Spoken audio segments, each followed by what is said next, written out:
All right, so now it's recording. Okay, so I organized my desktop so that it was a little bit less stressful for you to look at, not so many icons now.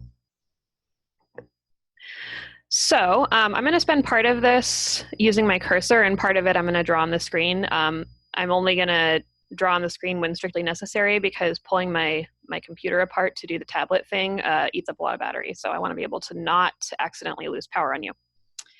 So with that, away we go. Let me switch these. Okay. So I can still see the chat, but I can also see this stuff. So feel free to chime in the chat if you have any questions, but I'm just going to go ahead and get going. One thing I do want to point out is that if you're curious about correct terminology for lab, because as you've probably noticed, there's a lot of alternate terms for things. If the answer for a lab test is adrenal glands and you put suprarenal glands or vice versa, both of those are totally okay. So they're functionally interchangeable terms, and I have no preference for what you use. Whichever one you're more likely to spell correctly is probably the best one to go with. So I did talk about adrenocorticotropic hormone, ACTH. The reason that hormone has such a complex name, friendly reminder, ACTH comes from the pituitary, is that the name contains the gland being acted on, the specific region of the gland being acted on, which is the cortex, and then, tropic hormone means a hormone that initiates the production of a subsequent one. So that's where the name comes from. So the cortex is right here. So we got the zona reticularis, which is the closest to the medulla, the zona fasciculata, and the zona glomerulosa. This particular H&E stain shows the zona glomerulosa and fasciculata being very different looking and having a very clear line of demarcation. If you've gone through and looked at histology guide, I'm sure that you know by now that that's not quite true, but we do provide you with some guidance on how to distinguish between the two of them. So this secretes corticoid hormones, including the glucocorticoids and mineralocorticoids. The inner medulla secretes catecholamines like epinephrine and norepinephrine. So let me see if I can draw on here. Oh wait, maybe I can type. So I'm gonna add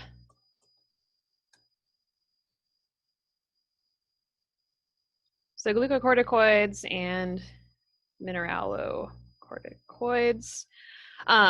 So Liz posted on Slack a very useful flow chart regarding these, or that included these rather, and in that one, a good way sort of to remember the corticoid hormones as far as glucocorticoids versus mineralocorticoids is salt, sugar, and sex. So if we go up, gluco means sugar, right? So gluco and glyco are the two prefixes that mean sugar. So these are involved in fuel management, so switching from sugar to other fuels. And mineralocorticoids, like aldosterone, that's the one that we're going to talk about the most. These are salt related, so they link salt with conservation of water. And then the steroid hormones.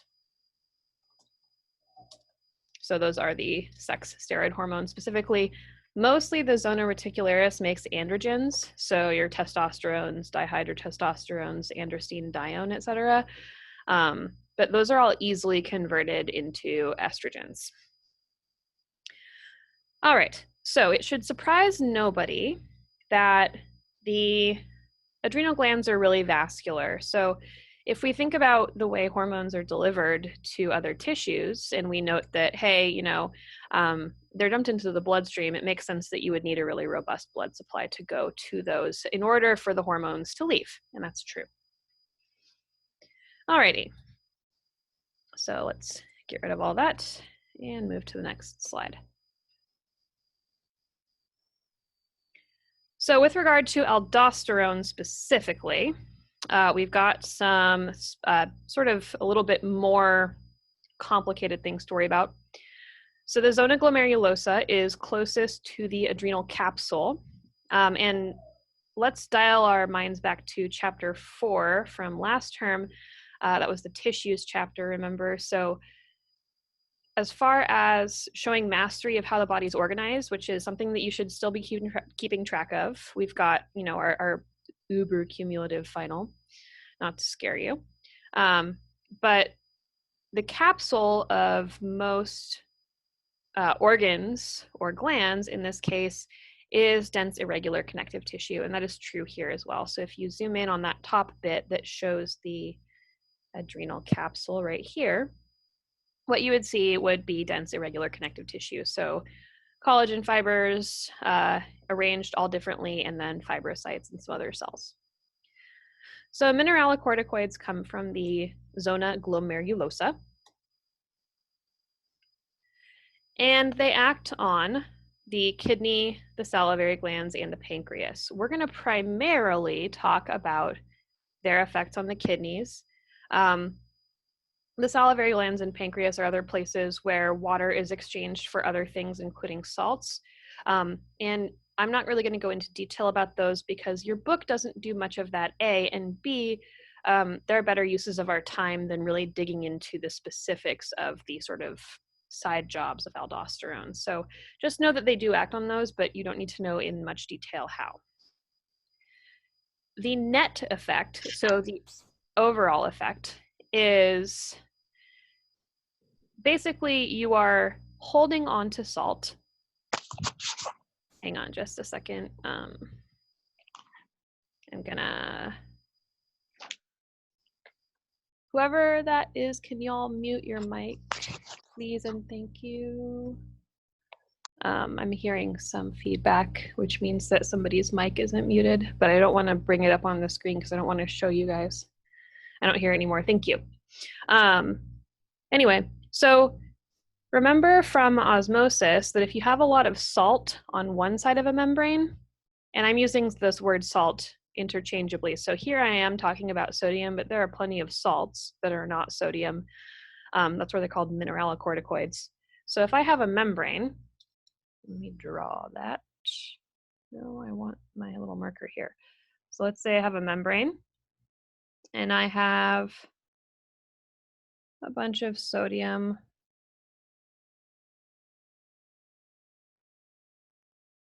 on one side, and then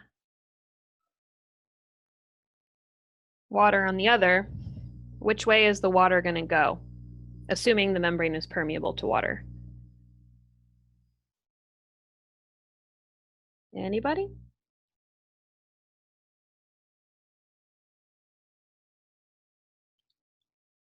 Yes, to the left. Thanks, Liz.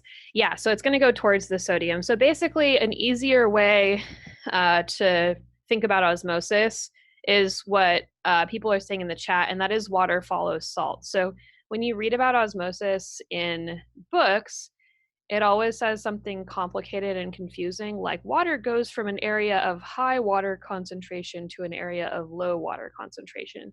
And that is true, but it's not as intuitive as just plugging into your brain, hey, wherever salt goes, water is going to go too. The thing is, for aldosterone, what it does is it increases the activity and production of sodium and potassium or sodium and proton exchange pumps. So you are holding on to sodium, but at the expense of potassium and protons. So if you were to measure the urine, for example, of somebody who is secreting a lot of aldosterone, one thing that you would see about their urine is that their urine would be low in sodium, but it would be relatively acidic because of the protons, and it would be high in potassium. And then if you're here because you are interested in becoming a clinician of the nursing variety, measurements and lab results and charting are going to be some part of your job. So you may actually have to make observations about your analysis, or at least collaborate about them with whoever the presiding physician is. So being able to sort of estimate based on observing urine, like if I was a clinician and I saw low sodium, high potassium and high protons, I'd be like, lots of aldosterone, what's going on there? So that's one of those kinds of things that you can make a connection between. And then if you're a nurse, that means that you're like a rock star nurse and you get more promotions. People are like, dang, she's smart. All right, so that's the deal with, I don't know why I'm doing this, that's dumb. There we go. With aldosterone. And I want my cursor back, there we go. So, when do you get aldosterone secretion? So this one is a little bit different. Corticotropin releasing hormone primarily initiates the release of the glucocorticoids, the mineralocorticoids to less extent. So really aldosterone specifically is activated by the renin-angiotensin system or by the detection of high plasma calcium. So that's kind of the deal there. So we're going to focus on the renin-angiotensin system because this parenthesis right here increases blood volume.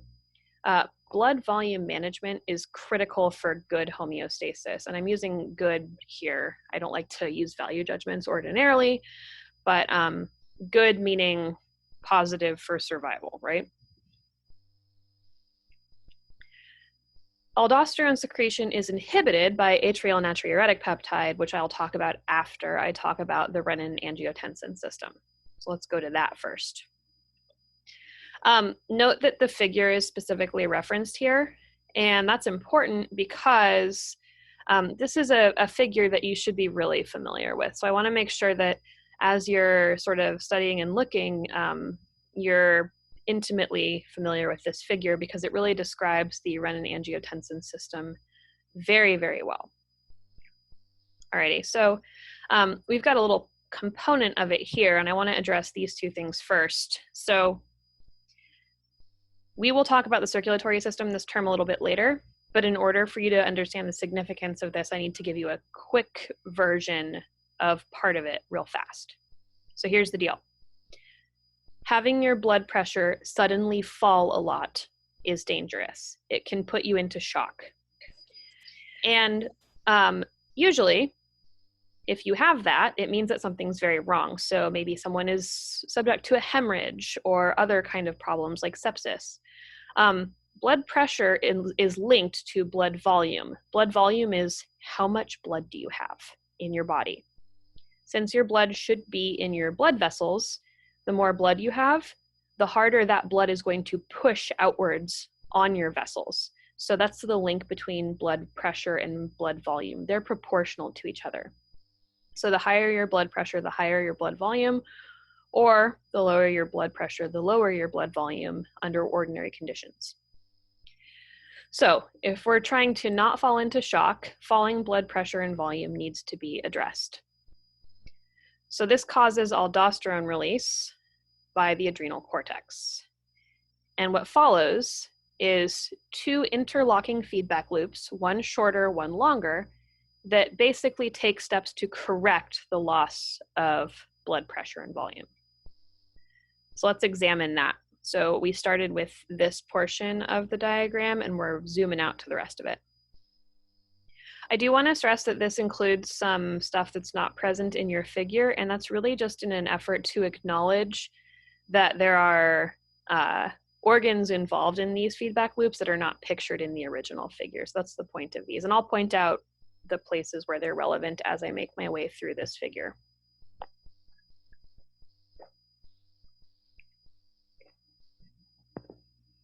All right, I just had to take a sip of my beverage. Talking for this long is hard. So, normal blood pressure and volume. Hooray! Hang on just a second. I'm gonna manage. Hold on. No, I don't want to share computer sounds. I'm just hearing people's voices. Oh, there's more people here. Hi, whoever just arrived. All right, so back to this. If there's some disturbance in homeostasis, like blood pressure and volume are falling, what that means is the kidneys will be receiving less blood and also less oxygen. Your kidneys are really, really vascular because they filter your blood. So of the perfusion or amount of blood that organs get, kidneys get a lot more than other organs because blood is part of their job. So it's a good place to put sensors for falling blood flow. That's why. So if the kidney experiences this, it will release erythropoietin. I'll address this part in a minute. Erythropoietin means red blood cell production hormone. So eryth means red, and poiesis is the production of cells. So erythropoietin is a hormone that induces the production of red blood cells, which you see here. But this is cells only, and blood is cells and plasma. So erythropoietin acts on the bone marrow, which is why this bone is here, to increase cell number. But you can't increase cell number without also adding fluid, because then you get dense, sludgy blood, which is its own problem. So we have renin. So this is the renin-angiotensin portion of the loop. This is important, but the water balance portion is important as well. So renin is a hormone that comes from the kidneys, and it takes a precursor called angiotensinogen. The ogen is a suffix that denotes this thing as a precursor. So in this form, it's not active, but it's activatable. So renin converts angiotensinogen from the liver into angiotensin 1. Angiotensin 1 is converted in the lungs into angiotensin 2, the most active and potent form, by an enzyme called ACE, which is creatively named angiotensin converting enzyme, because that's what its job is. So just to give you some medical application here, has anyone in the chat or who is attending heard of a class of drugs called ACE inhibitors? If you work in a clinical setting, you probably have, or if you have parents or relatives that are maybe older and are managing their blood pressure using those, yeah, so at least one person has. So ACE inhibitors act on angiotensin converting enzymes. What they do is they put a damper on the ability of ACE to convert angiotensin 1 to angiotensin 2, which prevents the things I'm sort of hovering around from happening. And that basically sort of pumps the brake on fluid retention, which helps to keep blood volume lower long term. So it's part of, but not the whole entire part of, managing chronic high blood pressure. It's one option. So hopefully now you know a little bit more about ACE inhibitors. Okay, so assuming we have no ACE inhibitors present and angiotensin 2 works, what happens after that? Well, aldosterone is secreted from the zona glomerulosa of the adrenal cortex. You also get the secretion of antidiuretic hormone stimulated. Quick understanding check, who can tell me where ADH comes from? Where it's released from, let's say that.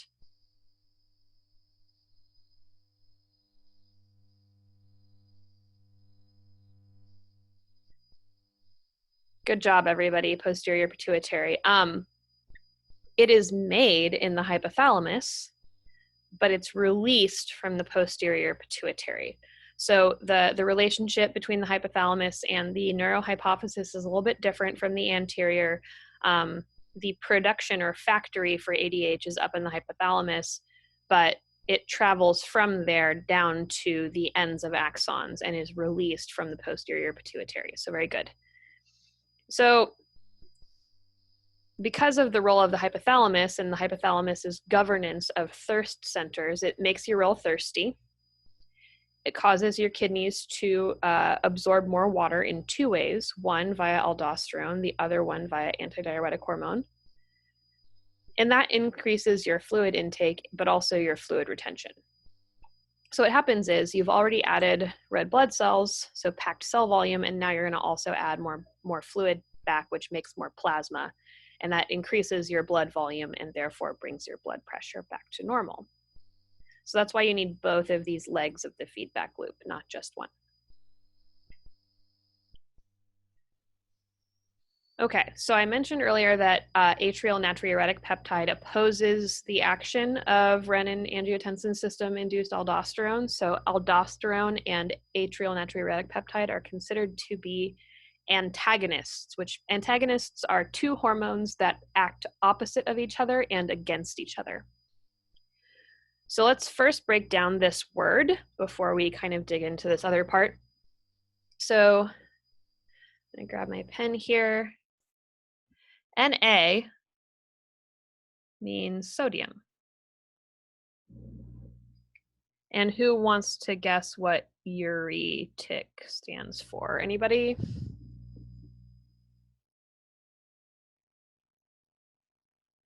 Exactly, urea/urine. So natriuretic peptide, peptide means it's a peptide hormone. So this is one that would be polar, made of amino acids, and travel in the blood without a carrier. And then natriuresis is the urinating out of urine. So atrial natriuretic peptide comes from the atria of the heart. It causes you to excrete more sodium into your urine. And because there's more sodium being excreted, as you guys previously mentioned in the chat, water follows salt. So if you're losing sodium in your urine, you're also going to be losing water, which means that your blood volume and pressure are going to go down. So this does the opposite of what aldosterone does.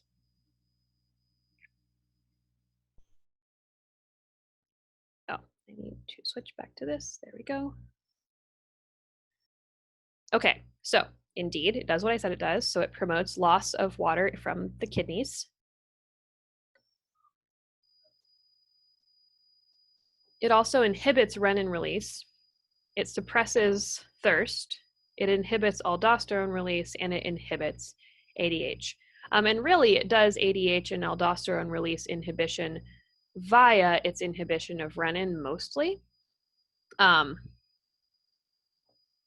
good question.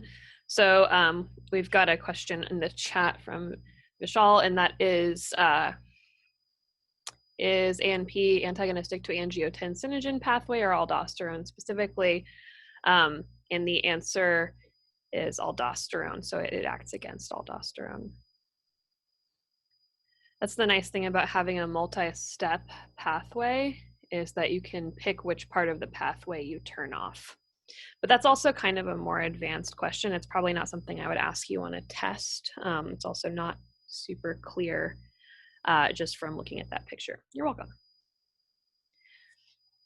So the pieces of this puzzle that you need specifically are, it does these things in general. You don't need to know specifically which parts of the feedback loop it turns off in any more detail than about this. I think that's enough.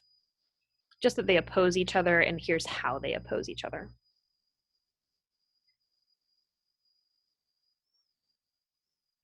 Okay, so there are a bunch of organs in the body that we think of as being classical glands. So the adrenal gland is one, and there's others. So the thyroid gland, for example, is dedicated to hormone production.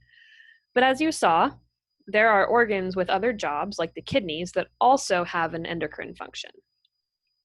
Leptin comes from adipose tissue, and adipose tissue isn't really an organ. Adipose tissue is just that, a tissue, and yet it has endocrine function.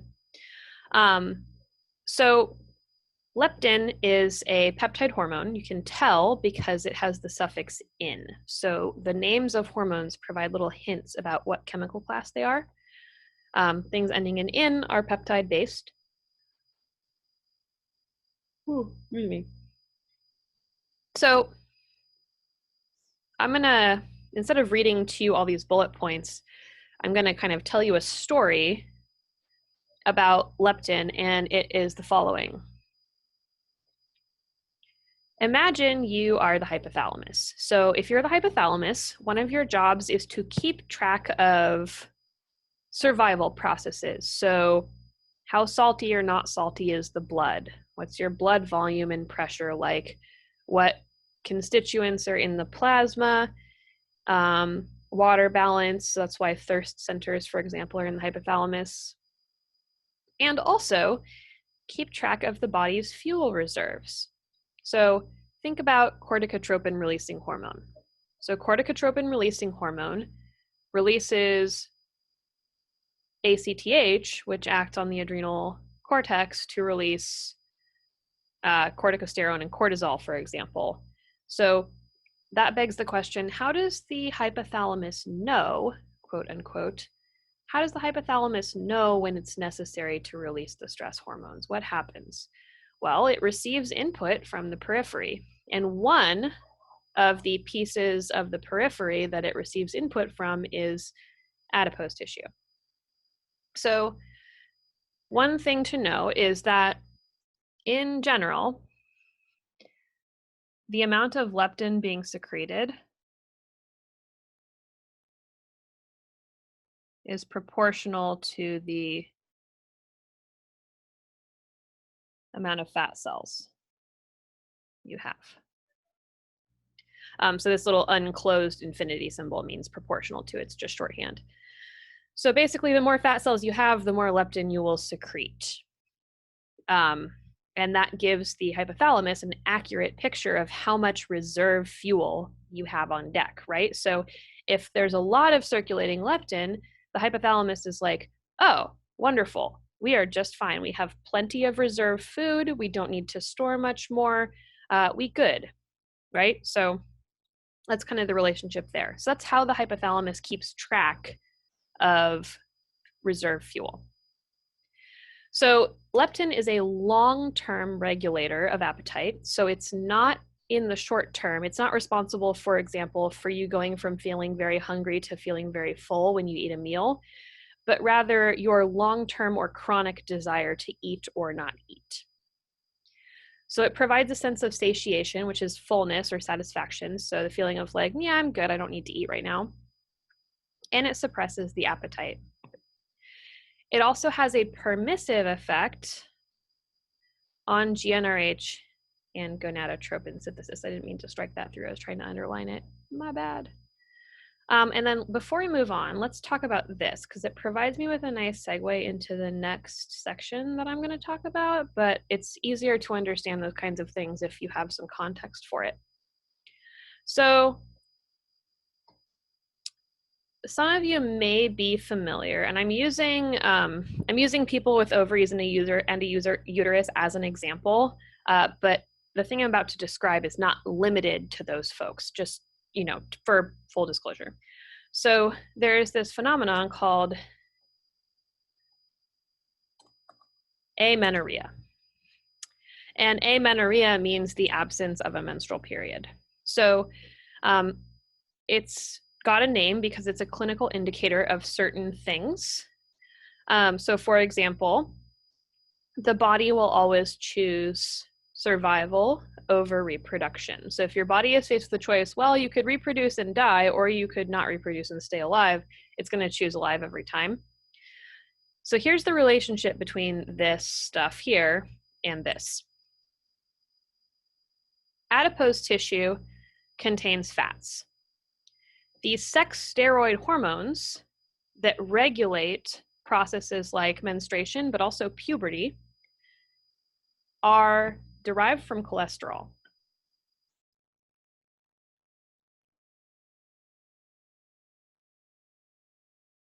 So cholesterol gives rise to estrogens and androgens.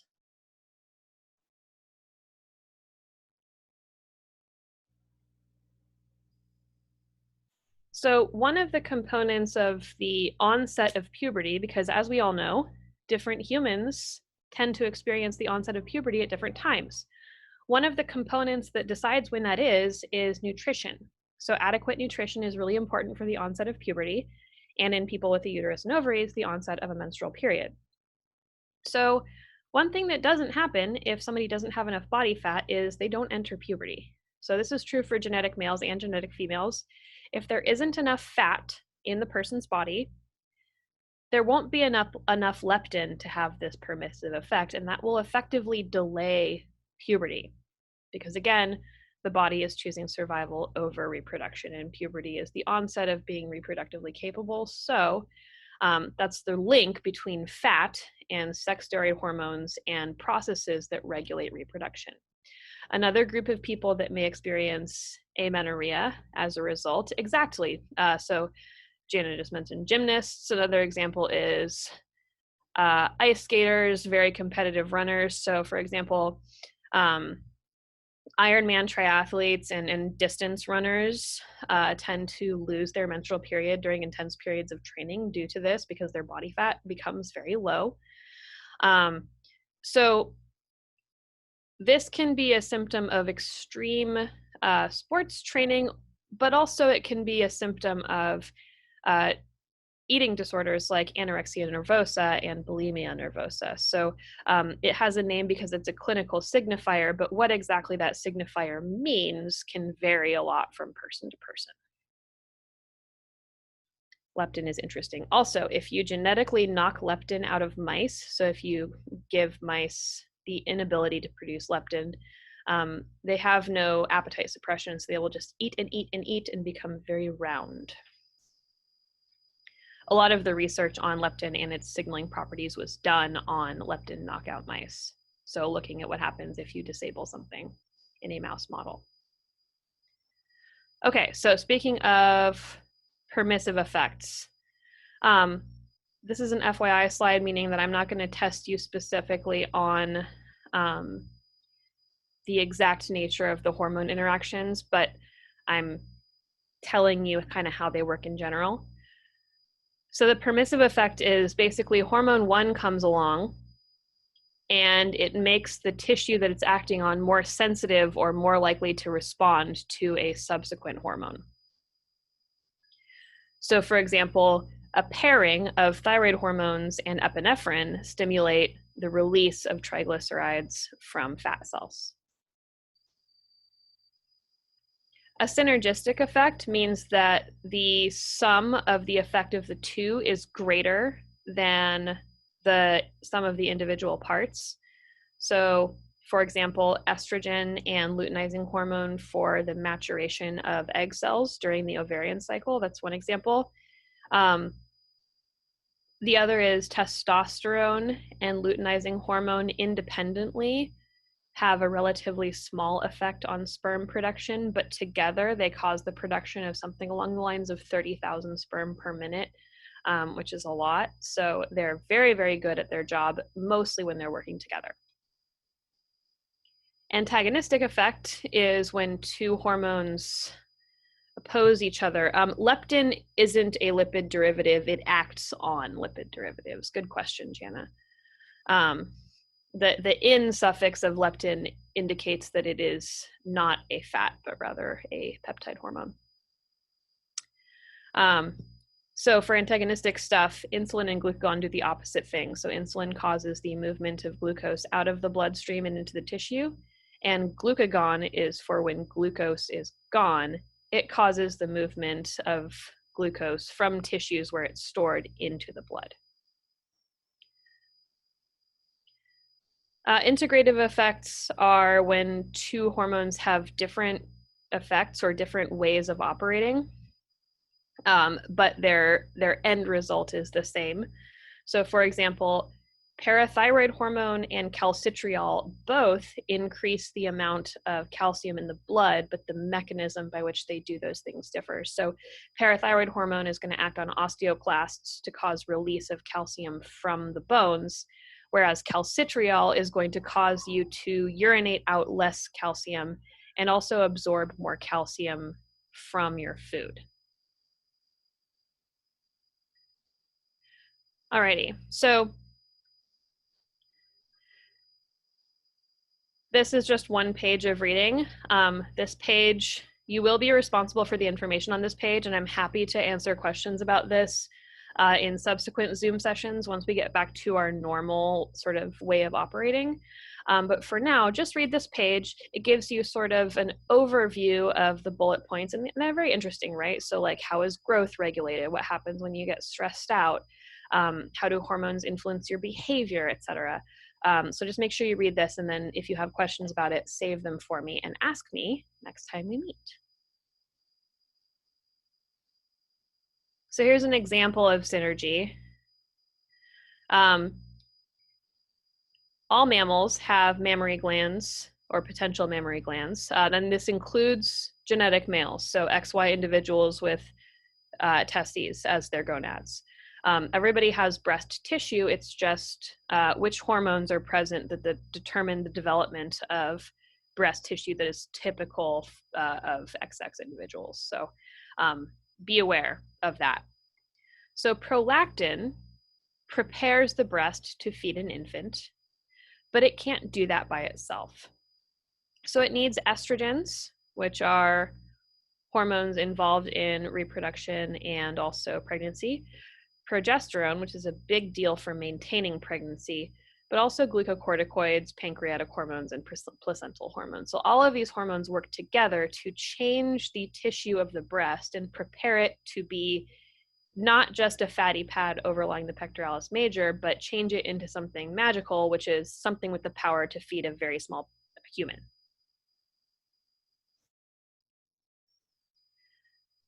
All right, icosanoids. I'm just going to go through this pretty quickly because, again, FYI. These are mostly paracrine and autocrine signalers, and some of them you've actually heard of before. So, for example, prostaglandins we talked about when we talked about inflammatory responses of tissues. And we'll talk about prostaglandins more as we go forward because they have other roles as well. So we'll talk about prostaglandins when we come back to the immune system, and we'll also talk about prostaglandins when we discuss the contents of the seminal fluid. Prostaglandins is an example of an icosanoid.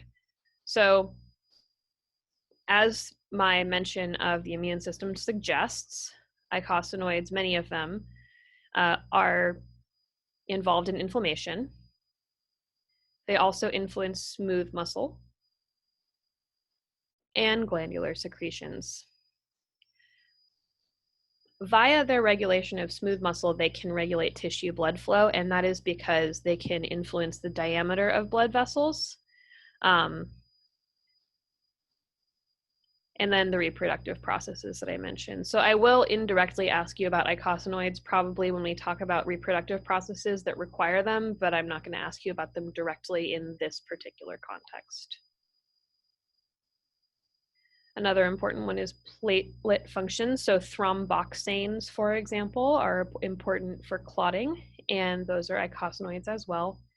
And there are many, many more. In fact, icosanoids are a really big group, as are the growth factors. So it's just too much information to cram into an A&P course. It would be more appropriate to include these in a specific endocrinology or perhaps immunology course. So we're just kind of giving them the flyover treatment for that reason. It's not that they're not interesting, we just don't have the time. Okay, so one thing that's important to think about is the stress response.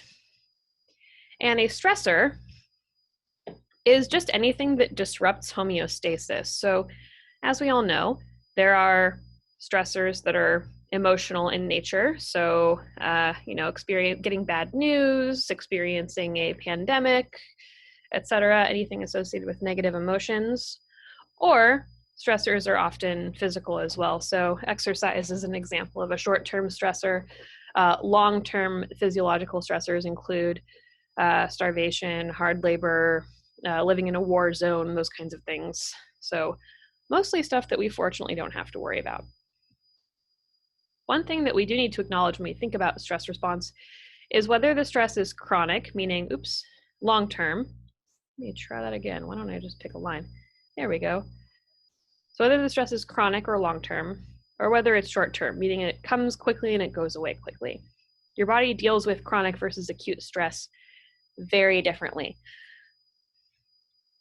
So acute stress is often initiated with, I can't spell flight today, fight or flight. So that's dominated by the catecholamines, epinephrine and norepinephrine. And if the stressor is acute, what that means is catecholamines are released, you get the stress response, and then you relax back to your regular state. Chronic stress is dominated by glucocorticoids primarily. but also mineralocorticoids. So we have a more nervous system-based response down here, or a more endocrine system-based response up here. And based on what you know about the nervous system and how it sort of cooperates with the endocrine system to produce responses to things, this totally makes sense, right? So there's a short time frame one and a long time frame one.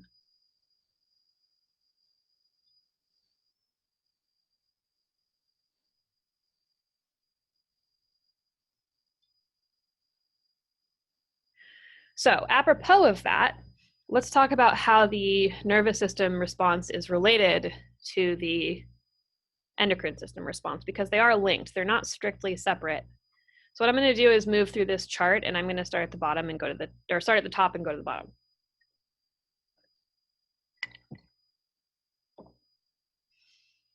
Unfortunately, what that means is I won't be able to use my drawing function while I'm zooming in, so I'm just going to use my cursor to sort of point at things. Okay, so I mentioned the initial or acute phase. This is predominantly fight or flight. So we get sympathetic stimulation coming from the sympathetic nervous system. Remember, your sympathetic nervous system is your thoracolumbar division. So I'm just giving you a reminder, not because that's necessarily relevant to this, but I want to keep reminding you of 241 things so that you get these little pings to sort of revisit stuff that you may have forgotten about. So if you get release of norepinephrine and epinephrine, broad sense, as well as an increase in sympathetic tone, so your sympathetic nerves are going to be more active, you get all the stuff that you would expect from a fight or flight response. So suppression of digestion and urine production, circulation changes. Remember, this is increasing circulation to some things and decreasing to the others. So the viscera in your thorax, your heart, and your lungs, they receive more blood than usual, as do your skeletal muscles. Everything else receives less blood than usual. So we're moving blood to where it needs to go to fight or get away.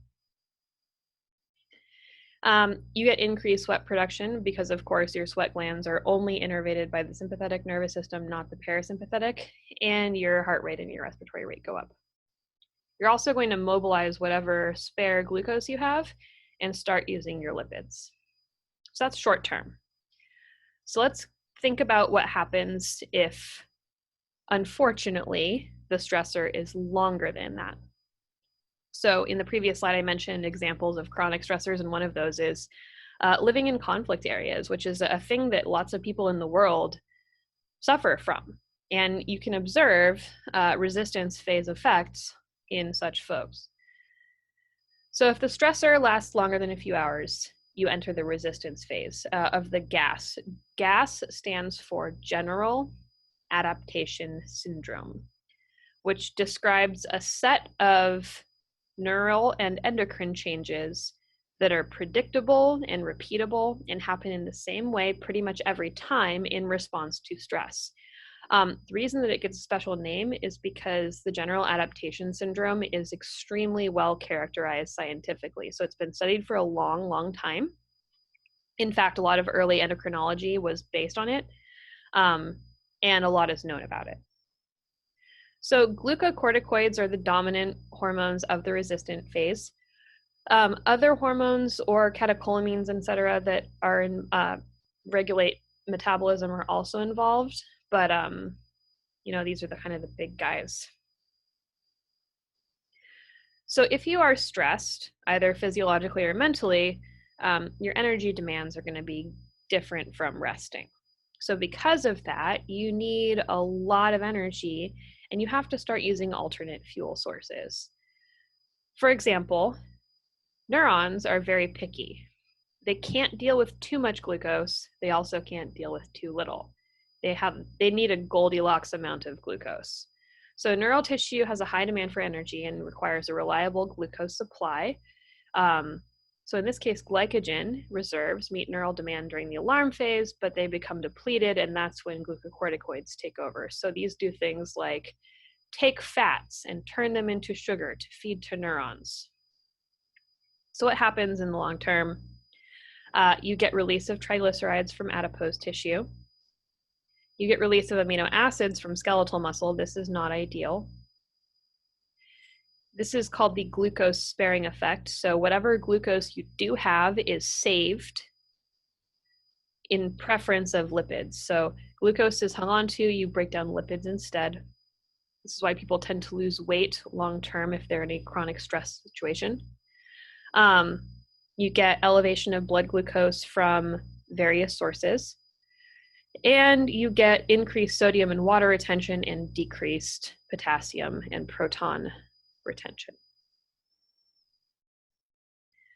Okay, I want to apologize for the bummer picture of a starving infant. That is not pleasant to see, I know, but it is a reality of the world we live in, unfortunately. So the exhaustion phase is when basically you've run out of backup stuff.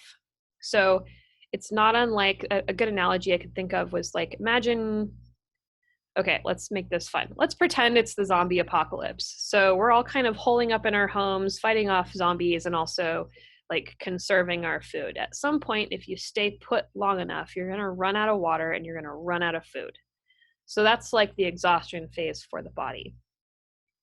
So once your lipid reserves are gone, your body starts to break down your muscles, and that causes wasting. You also get changes in fluid balance that are not great because of chronic aldosterone secretion. So one thing that ends up happening is you're conserving sodium at the expense of potassium. So you get dangerously low potassium levels, hypokalemia. That changes the permeability of various cell membranes, and also changes the membrane potential. So it makes neural function more difficult. It tends to make other processes more difficult, but it also causes hypertension. So you're holding on to so much water that your heart is working harder and your blood pressure is high due to water retention. So it's a very bad situation. If exhaustion lasts too long, death is inevitable. So this is something that we need to treat immediately. All right. So that's the end of general adaptation syndrome. Let's move on from bummer photo time. And let's see, it's 5:55 right now, and I'm going to start on the reproductive system next. So this seems like a good time to take a break. So let's take a 5-minute break. If you have to go to the bathroom or get some beverages, do that. I'm going to stop recording for a second. And then when we come back, we'll start reproduction. Before I go, Liz is asking a question. And that is about how much detail do you need to know about the process. So let's go back to that slide. Sorry, there's no tidy or elegant way to do this other than just clicking back a bunch of times, so I apologize.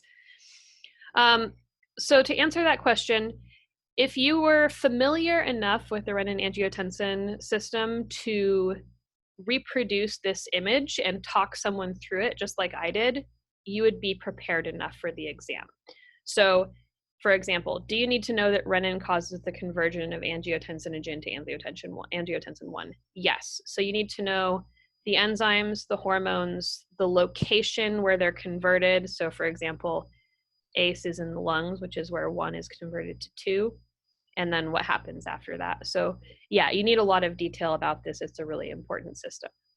But like I said, if you want to practice, a good way to practice would be try to draw this feedback loop set out from memory.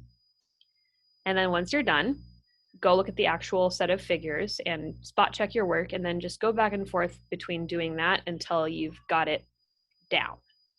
That should prepare you adequately. You're welcome. Good question.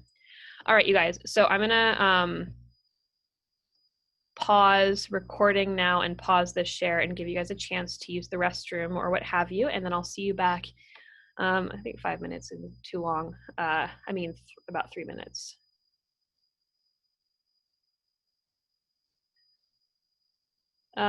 So with regard to the question that's currently being posed about page numbers, I'm referring to the figure that is specifically about the renin-angiotensin system. The exact page numbering is going to vary a little bit from edition to edition of the textbook. So instead of relying on page numbers, go find the Renin-angiotensin system figure and chunk of text. That's what I mean. Okay, y'all. I'm going to pause this for a moment, and I will see you back here in about 3 minutes. Okay? All right.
Alrighty, I'm back.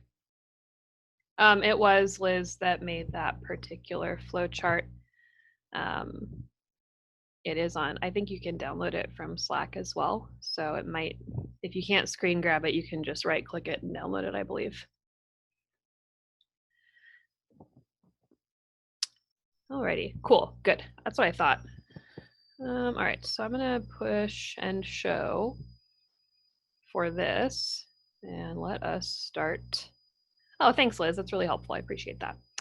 I'm gonna switch over to the reproductive system PowerPoint.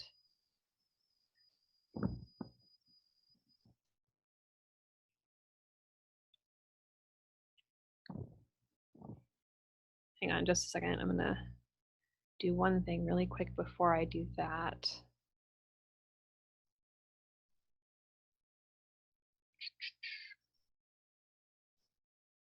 Just look and see who's here. Okay, I am. All right, so, and let's switch this. Give me 1 second. There we go. All right. So the reason that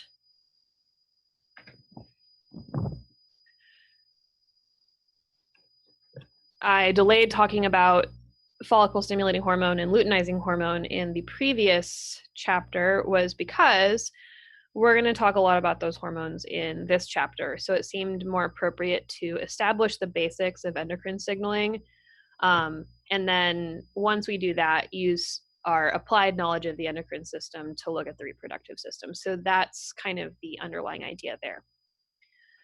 So before I talk about the reproductive system, we're not going to talk much about sex differentiation, but I am going to do a little bit of it. So I know that on the syllabus, for example, it says reproduction, which is like chapter 28 and then part of the development chapter. This is the part of the development chapter that I mean. So if you're like going into the end chapters on human development and thinking you're going to have to know all of that stuff, you're not. Only as much detail as I cover in this particular lecture are you responsible for. So it's pretty minimal. And I've already mixed it into the PowerPoint. So there will not be a separate development PowerPoint. A lot of folks are like, where's the development PowerPoint? There isn't one. It's folded into this one. Because if we're talking about sexual reproduction, it makes sense to mention development in that context. We just don't have time to go through all of fetal development. Unfortunately, it's interesting, really interesting. We just don't have time for it. Okay, so what is this thing you're looking at up here? Well, it is what everyone starts with. So at about 5 weeks, you know, you've gone from being a sandwich to a ball of cells to a sandwich, and then you turn into a tube. This is the organization of cells here. So this is called the genital tubercle. And this is the starting material to make genitals, both the vulva, vagina, and uterus, and also the penis, scrotum, and seminal apparatus. So everybody starts with the exact same stuff. And if you look closely at what these words are, what you'll see is glans area. So this could refer to the glans clitoris or the glans penis. And you also see words like labioscrotal swelling. So in mature adults, we generally call one type of external genitalia labia and the other type a scrotum, depending on whether or not they are housing a testis. But at 5 weeks, none of that stuff's there. So this is just the starter material for either. I will do a little bit of sex differentiation stuff. Sorry, my nose is really itchy. I think allergy season has finally hit me. I will do a little bit of sex differentiation stuff just because it's cool and interesting, but not until we've sort of established the other stuff. Okay, so here's how reproductive structures proceed. And I'm gonna take my pen here real quick. Actually, let me just, it's actually kind of easier since I'm not taking my screen apart to type.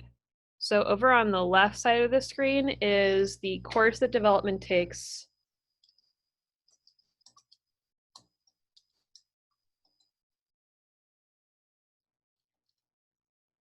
if a Y chromosome is present. Let me move that down.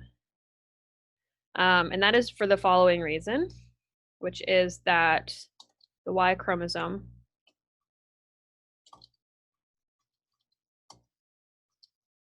contains a specific gene, and there's a specific region that corresponds to that gene.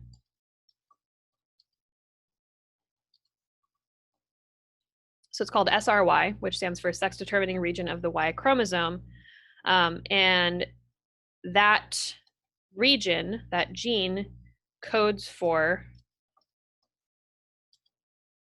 a signaling factor called TDF, which is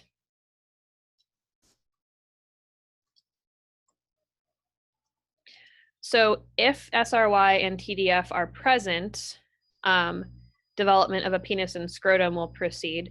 If they are not present, the default setting for development is for a vulva, vagina and uterus to develop. And that will happen even if there is just an X and no Y.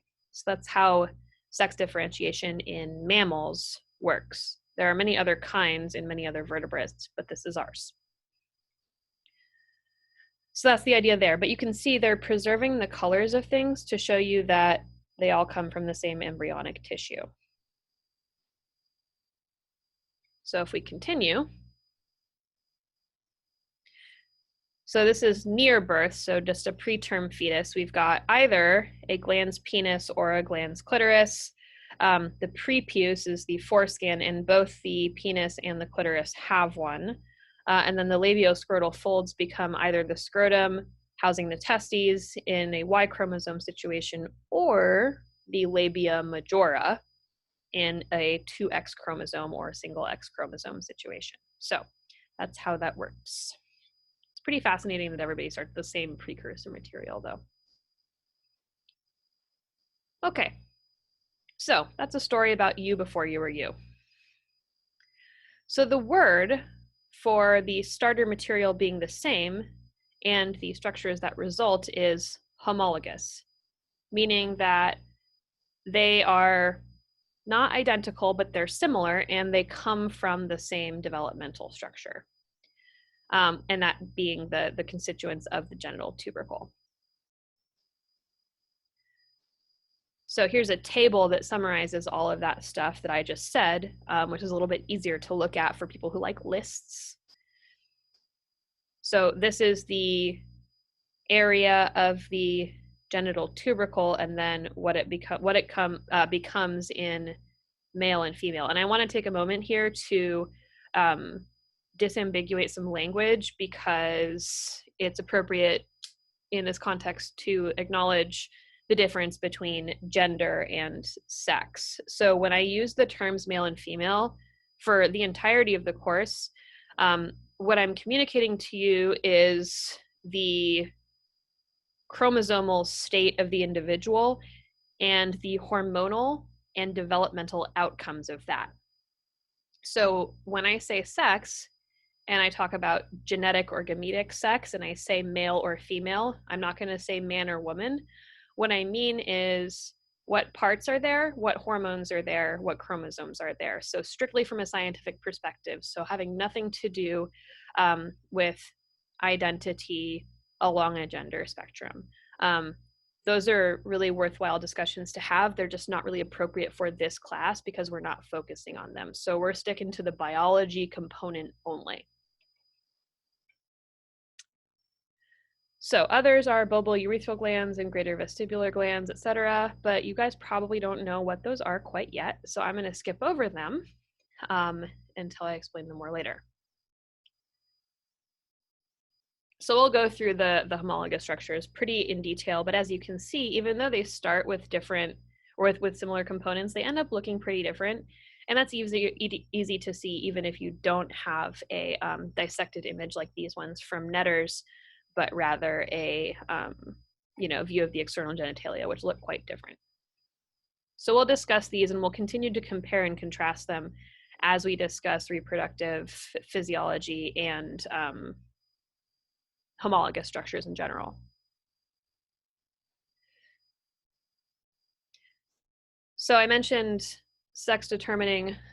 There's a question asking where the corpus spongiosum is on the female, and that kind of corresponds to the shaft of the clitoris. But in the male development course, the urethra passes through that. In the female, it doesn't. So it's really, really short and diminished compared with male reproduction. Good question. So I'll post, there's a really good series of podcasts about this very specific developmental trajectory on, I think it was Radiolab. There's a series called Gonads, which is super fascinating. We don't really have time to discuss what they discuss, but I'll let you listen to it if you want. It's really cool. So even before you have the external stuff to think about, you also have internal things to think about. So gonads just means the tissue that makes gametes, whether it's ovaries or testes.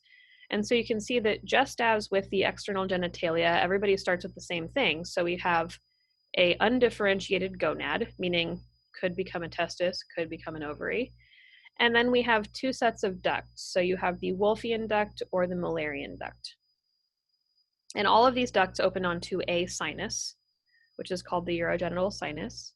So again, if testis determining factor is present, the Wolffian duct will develop and the Mullerian duct will degenerate, and the protogonad will become a testis. If there is no Y chromosome, this is what develops. So the Mullerian duct develops, the Wolffian duct generates, and you get ovarian development. However, I do want to just make a little asterisk here, and that is something that the podcast addresses that I don't, so you can look at it for yourself, but just because it's cool to mention and you can go look it up, there is a gene called DMRT1, and that is required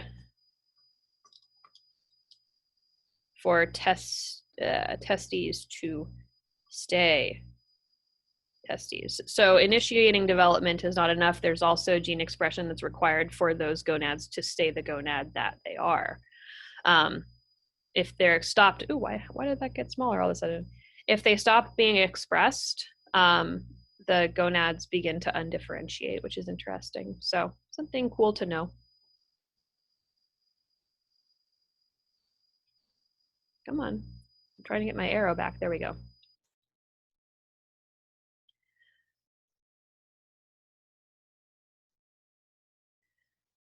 And this should say present in both sexes, not genders. Gender does not play a part here. So this is what everything ends up looking like at birth. For most humans, this doesn't unfortunately acknowledge intersex individuals, but again, it's a kind of specialized region of biology that we unfortunately don't have the time to get into. Okay, so I talked about this. I will skip over it for now because I want to get to other stuff, but those slides are available on your PowerPoint that you have access to. So if you want to go through them, you're welcome to. And also, if you want to ask me questions about them at another time, that's a good time to do that as well. So with regard to structures, so we're talking about gross anatomy here. Oh, it's okay. There's a question being asked, and that is if DMRT1 is not present, does it turn into ovaries? And the answer is those experiments have not been performed in humans because that would be unethical. So the answer to the human question of that is no one knows for sure. In mice, the testicular tissue does turn ovarian, but it's probably not the case for all vertebrates. So the answer is it probably depends on the species. DMRT1 is a gene that codes for proteins that promote maintenance of testes. So it is created by the body and it's secreted into the extracellular fluid in the blood.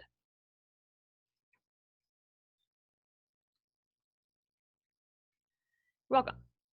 All right, so we can ask more questions about that later. Now I want to get to the stuff that you actually have to know because you're going to be tested on it. So we're going to start with gross anatomy and then sort of pivot to smaller stuff and processes as we move along. So the gonads are either the testes or the ovaries, and these have two secretions, and those secretions are gametes, so sperm or eggs, and hormones, which are more diverse, as you know. There's also ducts, which convey various secretions, either gametes or fluids. And the fluids are created by accessory glands. And then, of course, to facilitate copulation, which is the act of sex, you need external genitalia to do that. So that's what those are for.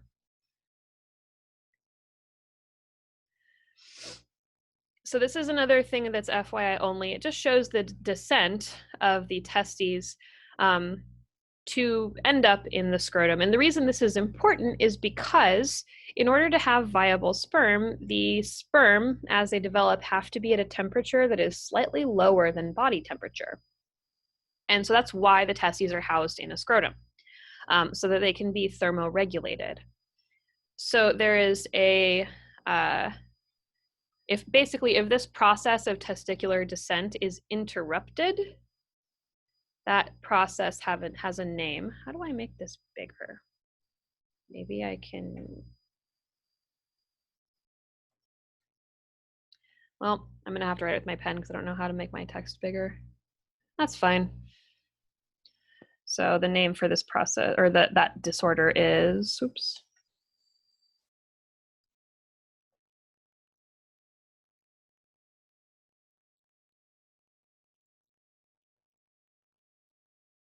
Cryptorchidism, which means undescended testes. So in some cases, cryptorchidism is surgically correctable, in other cases not. It depends on how early or late in development it occurs. So we can look at more about that later.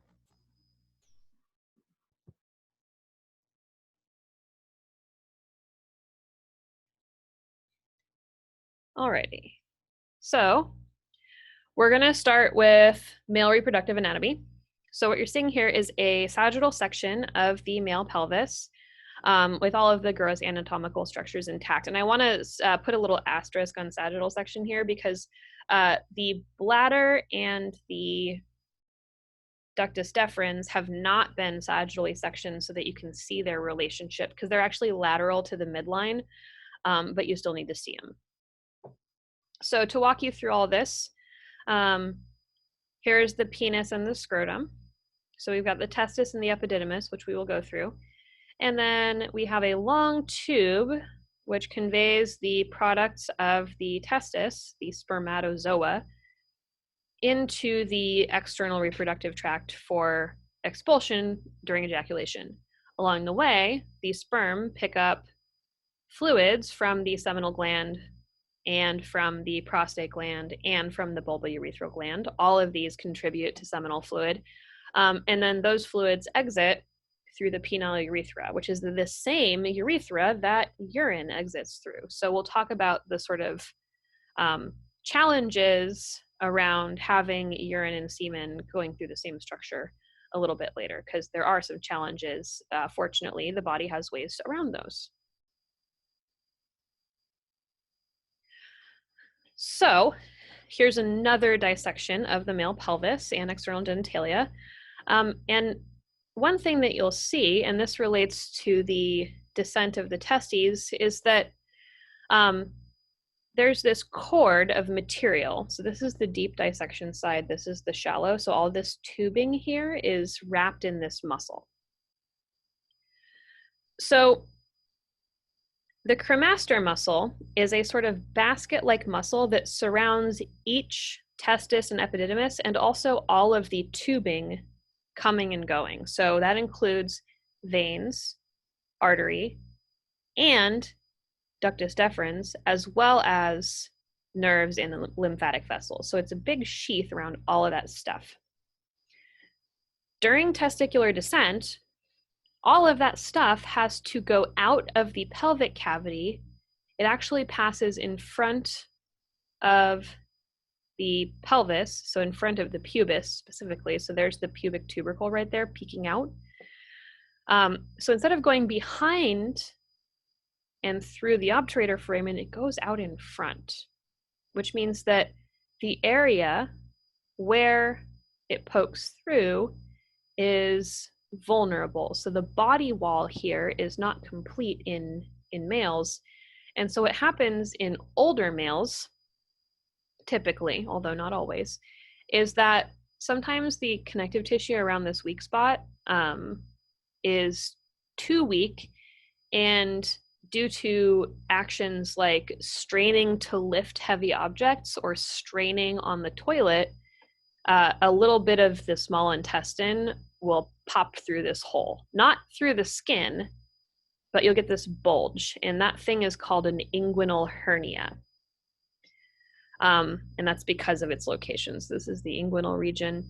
So an inguinal hernia is a failure of the inguinal ring to hold in the abdominopelvic viscera. and that's typically corrected by surgery. In fact, we see inguinal hernia repair surgery evidence in a lot of our cadavers because it's a pretty common surgery. Okay, so the spermatic cord is all of these tubes wrapped in the cremaster muscle. The cremaster muscle regulates testicular temperature. So as I mentioned previously, the testes are very temperature sensitive. In order to make sperm that are healthy and viable, they need to be maintained at temperatures that are below body temperature. So to pull that off, during the day, depending on the average temperature, the testes will either be drawn up close to the body to keep them warmer or fall away from the body to keep them cooler. And their reflexive contraction is also stimulated by sexual arousal. So, for example, in order to make the path of sperm out of the body a little bit shorter and easier, the testes tend to ascend closer to the body cavity prior to ejaculation. And there's also this protective reflex where if like you take a probe, for example, and you run it on the inside of somebody's thigh, the testes will retract out of the way just to kind of keep them safe.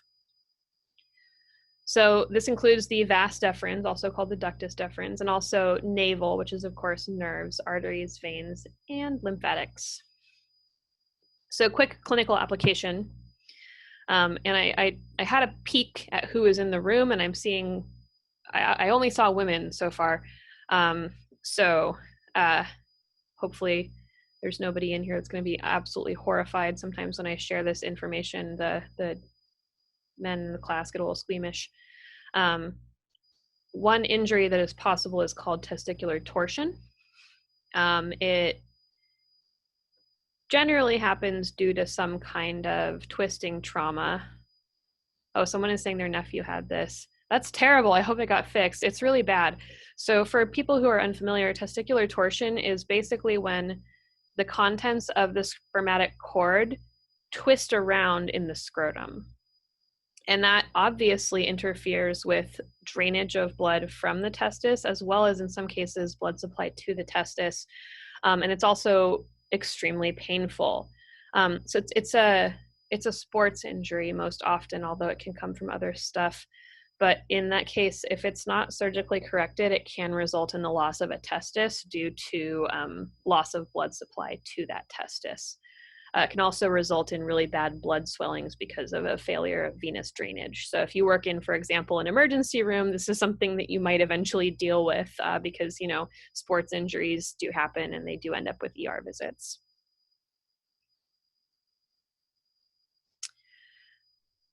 I hope your nephew is okay. That sounds terrible. Okay, so the scrotum houses the testes. And as I mentioned, those regulate testicular, oh good, they did fix it. Those regulate testicular temperature. There's also the dartos muscle, and this is a little bit harder to see. So I'm gonna zoom in on part of this picture so you can kind of see it. It's right there. So the whole job of the cremaster muscle is just move testis up, move testis down. So it's pretty simple as far as movement goes. There's also this muscle that's just under the skin of the scrotum, and that's the dartos. So this also changes the shape of the scrotum, but on a more superficial level. So let's get out of our, there we go.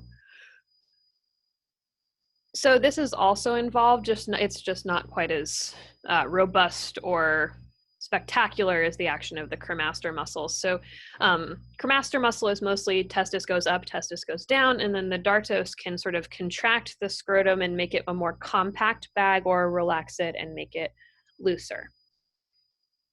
So the dartos is primarily stimulated to contract by reduced testicular temperature. So that's going to move the testes closer to each other and kind of tighten everything up so that it puts the testis closer to the arterial blood supply.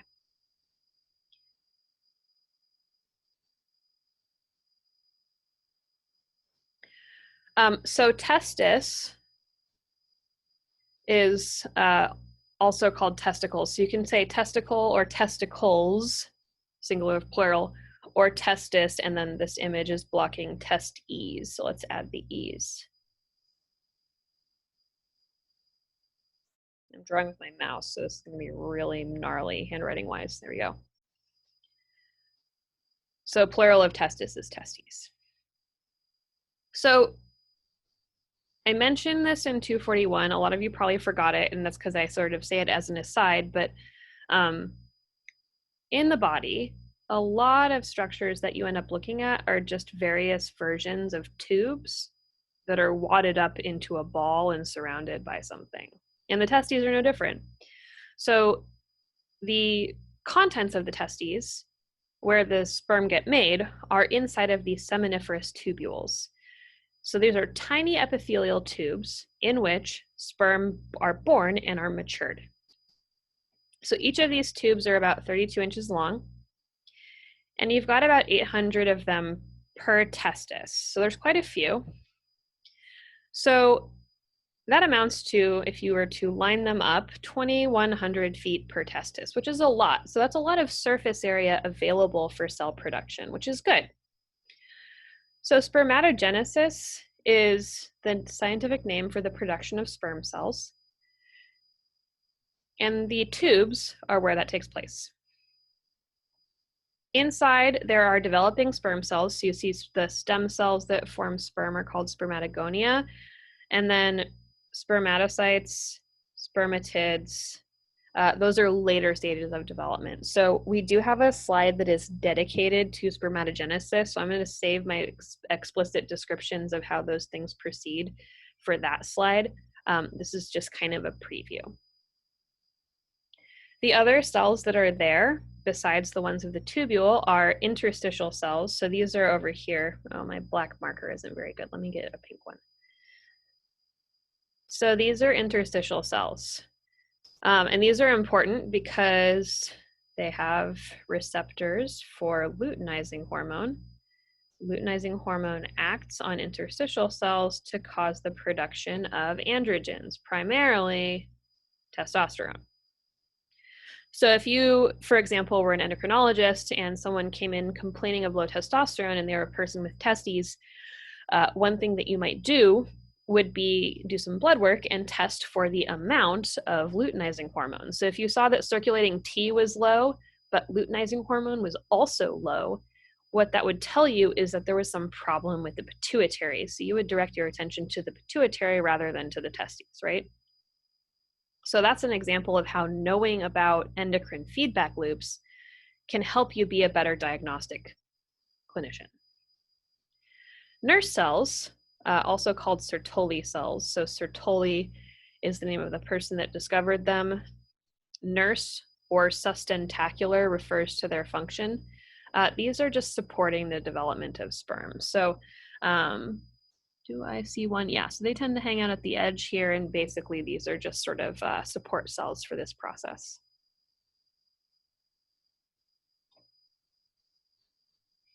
All right, moving along. Come on, go. There we go. So here's another picture of the cells of the seminiferous tubule. And a little bit more information, but again, we're going to talk about this in great detail when we talk about spermatogenesis on its own slide. So stay tuned for that. This is a nice picture, and I'll zoom in on it in a moment. So spermatogonia, anytime you see the suffix gonia or gonium, what that generally means is that's a stem cell that's capable of dividing to produce one cell that will become a gamete, and the other cell is going to stay a stem cell. So after a spermatogonium, which is down here, divides, the products of spermatogonium division are one other spermatogonium and then one primary spermatocyte. So this product of division is going to begin undergoing meiosis. And then spermatids are genetically ready to go, but they haven't undergone their physical form change to be swimmy, so they're not quite done yet. So these are late spermatids, meaning that they are completing their differentiation into a spermatozoan. These guys are early spermatids, meaning that they're genetically haploid, which is what is required for healthy reproduction, but they're not able to swim yet.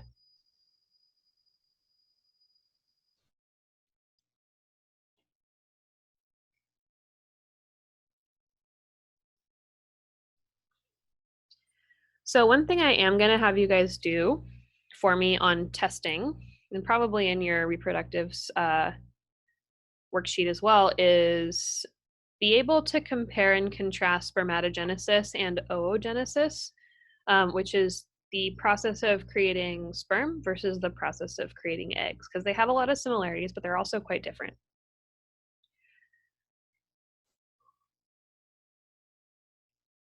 So from front to back, spermatogenesis is about a 9-week process, but because it's constantly happening due to stimulation from follicle stimulating hormone and luteinizing hormone, generally speaking, there's always some sperm ready to go.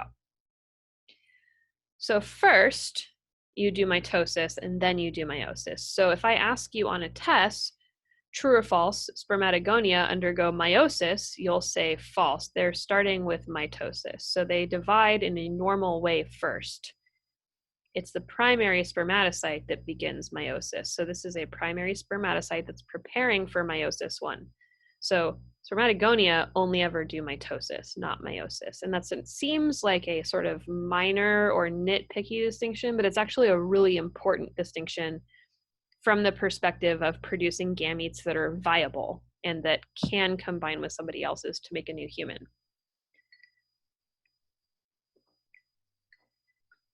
Okay, so meiosis is the process by which cells divide their genetic material in half and then half again to produce what are called haploid gametes. So haploid means half of the genetic information of a somatic cell, so any other cell of your body. And the idea is that you can combine it with another haploid cell to form a new diploid cell, and that's the first cell of a new individual. One thing I do want to stress is the difference between spermatogenesis and spermiogenesis. These words are often mixed up by students. They are not the same word. So spermatogenesis is everything including all this stuff down here. So it's a 9-week process. It includes mitosis, meiosis, spermiogenesis, and spermiation. Spermatogenesis is the front to back production of sperm cells. Spermiogenesis, on the other hand, is the process by which spermatids become spermatozoa. So they go from being little haploid cells that look like balls to little haploid cells with a head, a middle piece, and a tail. So that the spermiogenesis process really refers to the shape change, not the genetic change. Spermiation is release of the spermatozoa into the lumen. So they get let go and they enter here. So now I'm going to zoom in on this because there's this piece of the puzzle that a lot of students miss, and I want to make sure that you guys catch it because it's a little tricky to understand.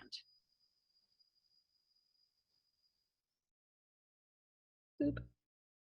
Okay, so here's the tricky part. And this becomes tricky for, becomes tricky for histology as well. So when I do the video tomorrow, I'm going to make the video for the histology of the reproductive system, and I'll explain this there as well. So if you miss it the first time around, don't stress, you'll get it another time. This is a pizza-shaped slice of a cross-section of the lumen of the seminiferous tubule. So you're seeing a piece of a circle with the lumen being the middle. So the nurse cells, they are stuck to the wall and they extend into and towards the lumen one after the other, like pages in a book. So what you're looking at here is a page, and then there are many more behind this one going along the tube. It looks like the spermatocytes and spermatids are developing inside of the nurse cells, but they're actually developing between them. So think of all of these cells developing between pages of a book, the book being closed. That provides a nice safe environment for them to undergo meiosis and be regulated by the nurse cells. So I'm just saying this because it's confusing to look at the way it's drawn, but really when you're looking at the histology of the seminiferous tubule, students think that the nucleus of the nurse cell is the entire nurse cell, when really it's just the nucleus. The nurse cell reaches all the way from the basement membrane out to the lumen. It's a cushion for sperm to develop between.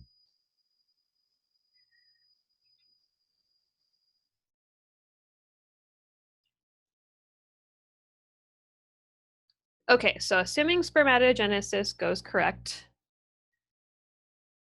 Oh, there's a question. Hold on, let's go back. So if I were to fill in the rest of this drawing, this would be a slice of a huge circle that's the entire cross section of the tube. So it would go like this. So for example, the capsule would go all the way around, and then all of this tissue would go all the way around as well. So this is just showing you a slice of that. Oh, this thing right here, that what you mean? That's just the nucleus. The entire cell is that. Does that make more sense now? Cool, good. Yeah, it's just that when I show this histologically, I'll point at this and students are like, oh, that's the nurse cell. I'm like, nope, it's not. It's the nucleus of the nurse cell. The rest of the nurse cell is obscured by the other cells that are there. So this outline I've drawn is a nurse cell. So is this one. This is a hunk of another nurse cell. So the nurse cells are arranged around the lumen like this, like I'm drawing. And then if you were to cut this a different way, you would see one nurse cell after another, after another, after another. And then all of these spermatids and spermatocytes are shoved between the nurse cells. Yeah, you're welcome. It's a hard thing to conceptualize mentally. So if you think about it as like little cells developing between blankies or between pages of a book, it makes a lot more sense. Good questions, everyone.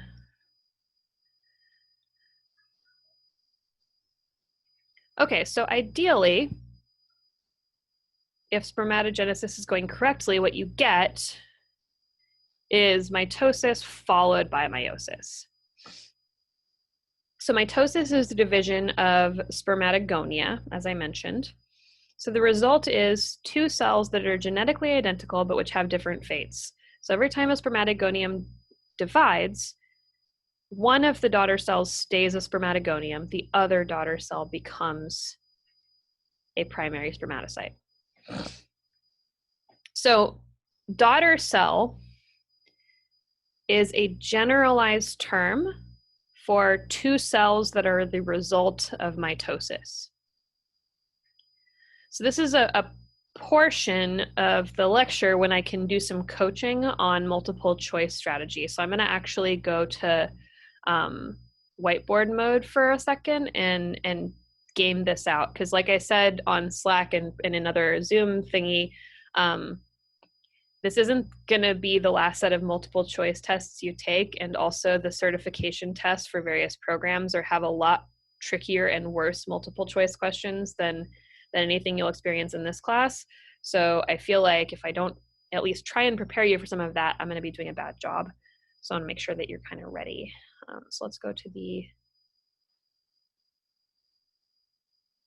I want this to be bigger.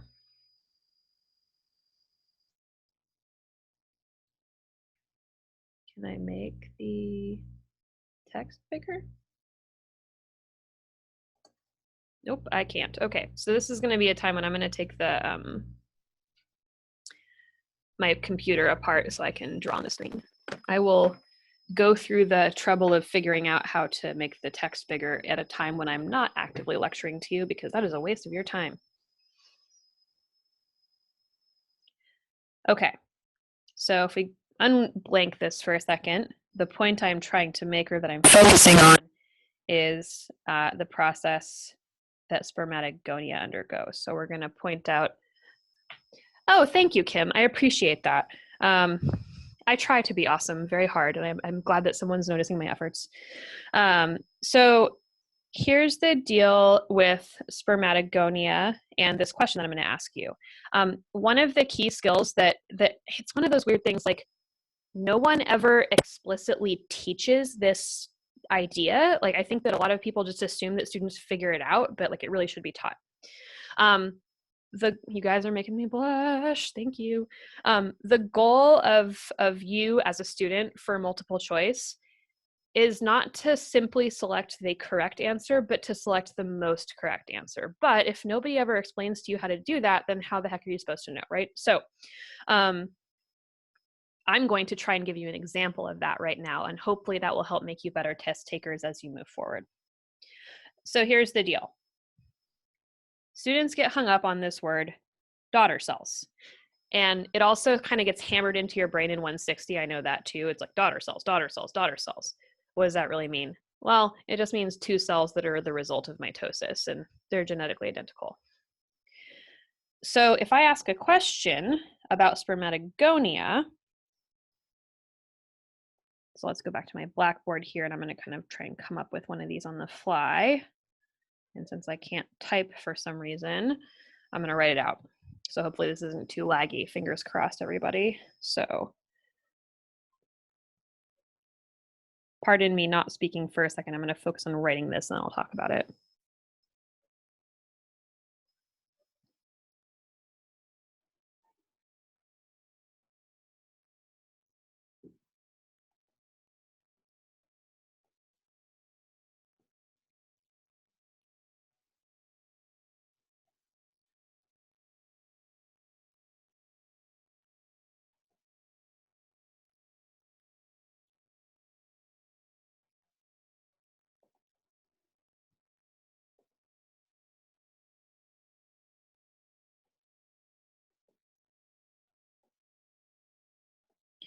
Okay, so the division of a spermatogonium results in which of the following? And then I'm just going to make up some choices on the fly here.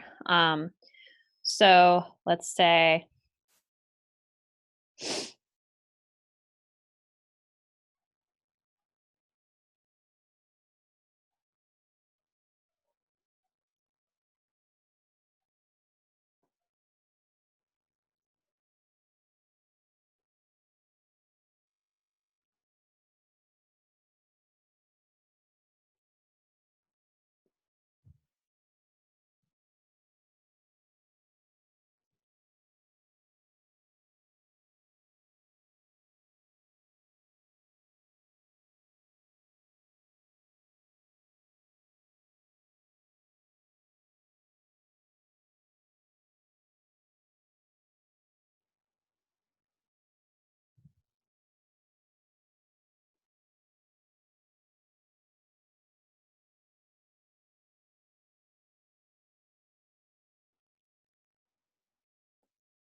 can everybody read that? I just want to make sure that it's visible and legible as much as possible. Okay, thank you guys, appreciate it. Alrighty, so here's the deal with this question and the underlying principle of choosing the most correct answer. So let's just remind ourselves of that up here.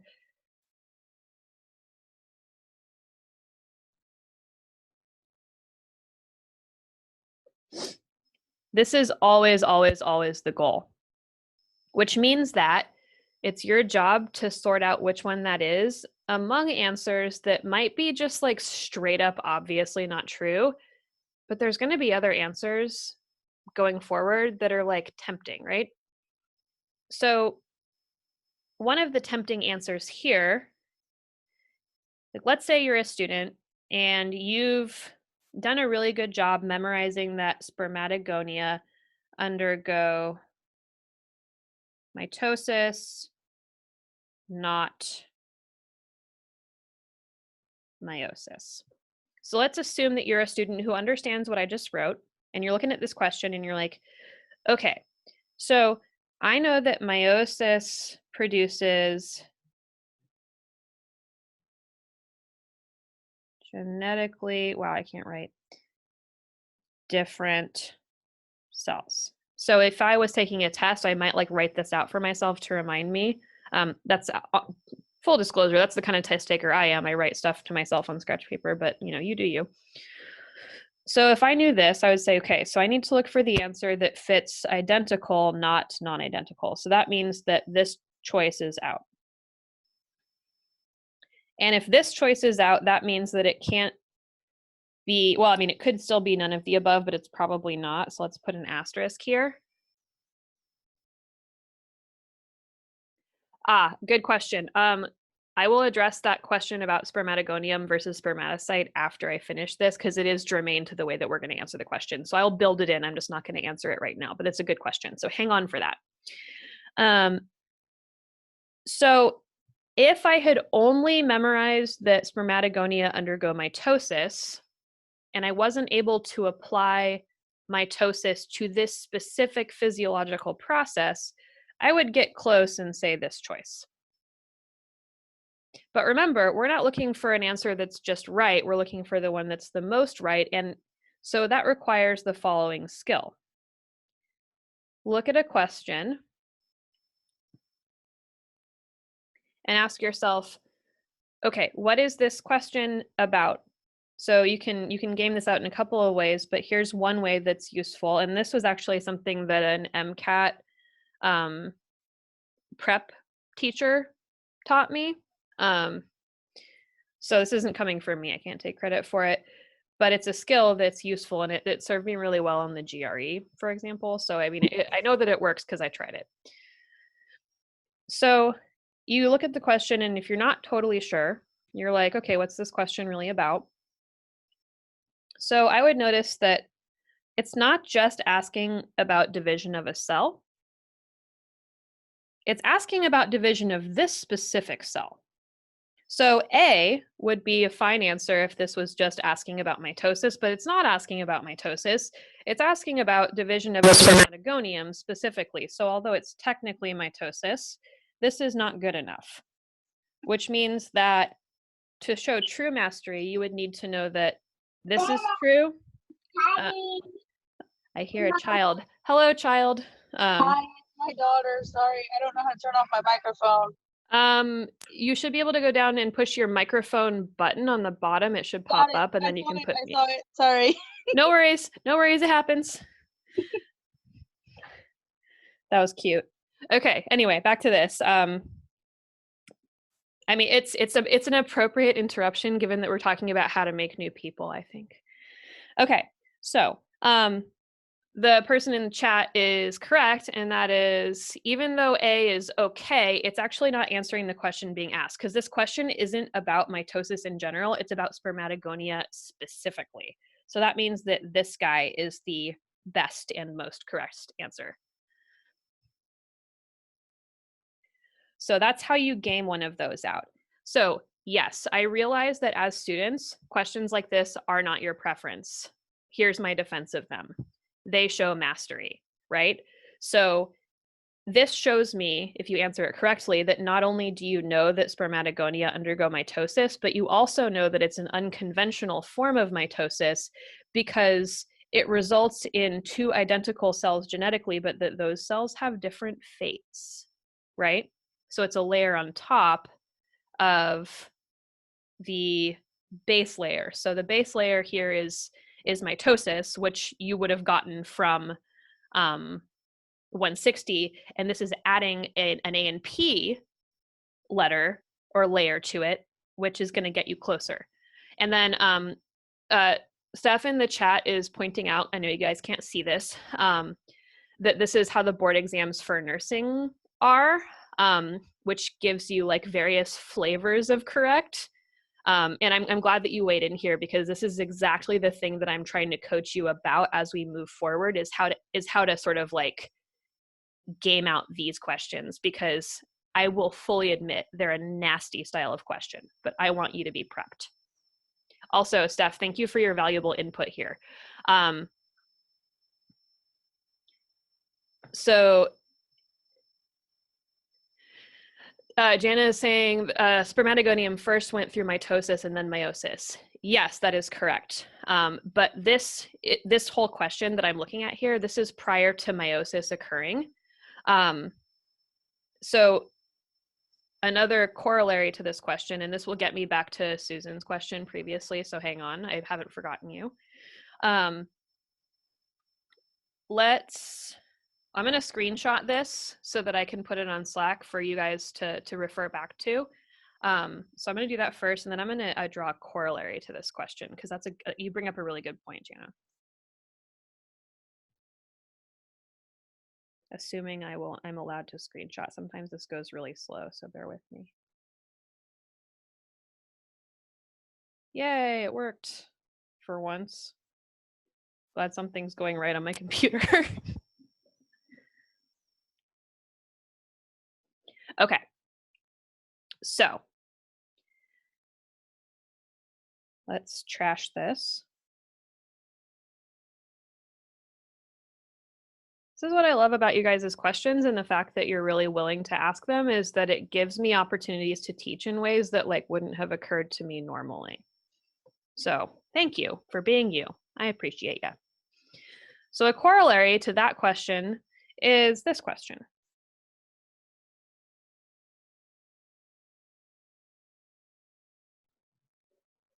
And I'm sad that I'm telling you this question now, because I would love to use it on your exam.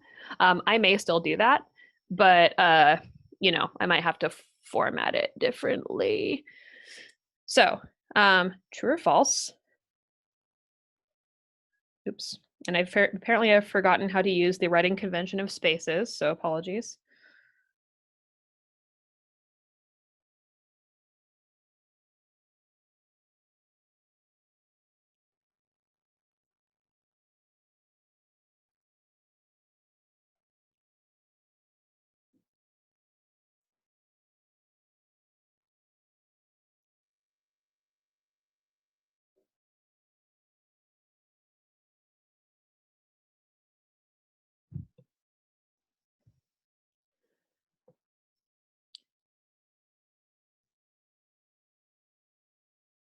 So I'm looking at the chat, and yeah, I totally get that. Me too. I was not really a question asker in in-person classes either.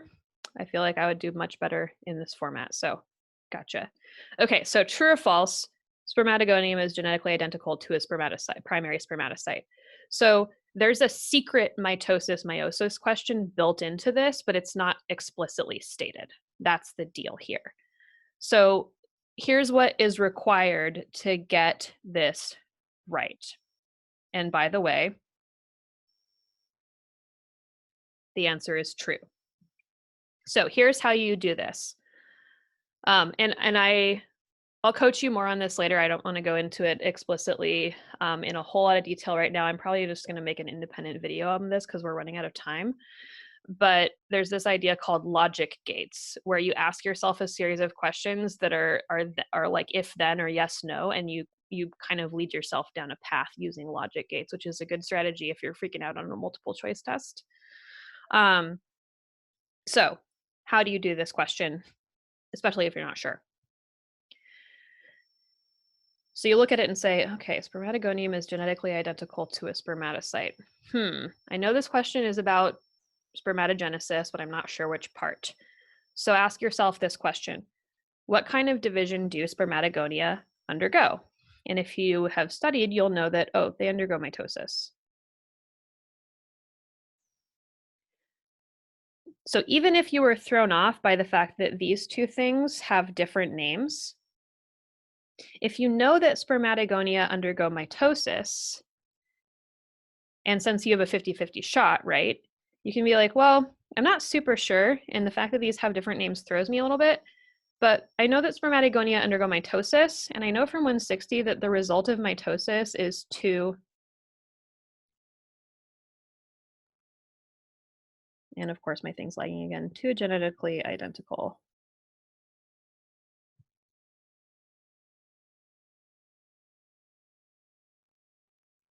daughter cells. So this is a 160 concept, and this is a 242 concept, and you need both to unlock this question answer. So that's kind of the idea there. And then let me go back and make sure I answer Susan's question after I screenshot this, and then I gotta go because we're gonna be out of time. But I'll post the answers to these on Slack. Okay. So I'll scroll up in the chat real quick. Maybe I'll do that.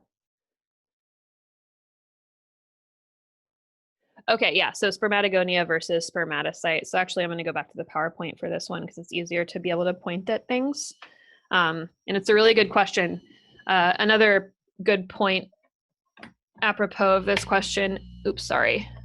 If there was a loud sound, my microphone cord got snagged. So if I deafened you, I apologize. So if we go zoom in here, what we're gonna see, sorry, I want to zoom. There we go.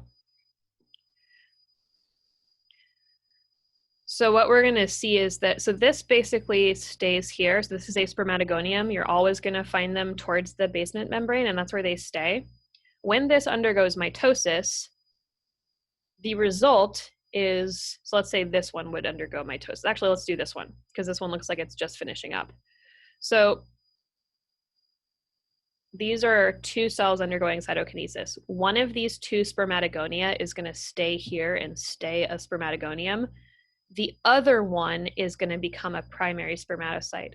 So the spermatocyte product of that division is gonna undergo the rest of meiosis. It's gonna start meiosis and complete it and become 4 cells. The other one is gonna stay behind and continue to be a stem cell. So that's the difference between spermatogonium and spermatocyte. Spermatocytes undergo meiosis, spermatogonia only undergo mitosis. Does that make sense?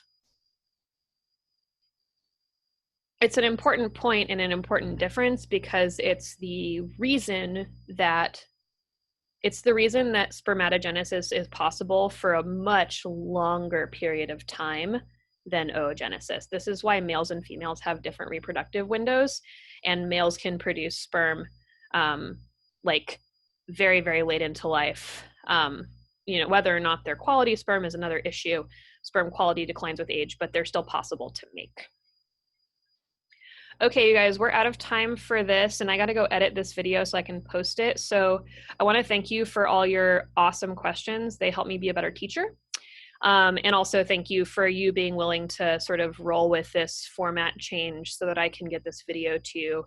I'm trying to be flexible and make things worse or work. Yeah, worse. Why did I say that? Haha. Wait, Kim's asking a question, and that was, will you talk about the case study assignment? And the answer is I don't have time to right now. I ran out, sorry. But you'll see this shortly on Slack. I'm scheduling an additional Zoom session. So you guys can ask about that because I ran out of time. So the answer to Stephanie's question, I have to figure that out because I can't do this as many times per week as I have scheduled. But I also need to leave time for lab and lecture questions. So like the reason that this is happening right now is because I didn't have time to record a standalone YouTube video. So I'm going to record, like this is being recorded, and I'm going to put this without anybody's identifying information on YouTube in place of what I would ordinarily make. So ordinarily what is going to happen is that I'll make a lecture video like this, and then you can come with questions. But I'm considering making one of those sessions a lecture session, but I have to figure out if that's fair or not because I need to make sure that I like honor everybody's time and ability to show up. So that's the deal. And the answer, Jana, is no, I'm not killing any of my Zoom sessions. I'm just considering restructuring them a little bit. But I got to think about what's fair. So yeah. All right, y'all. I'm going to go ahead and edit this and upload it. It might take a while because YouTube is really fussy. But I will catch you on the flip side, and watch out for a Slack message about another Zoom session to make up for the one we missed yesterday. All right. Bye.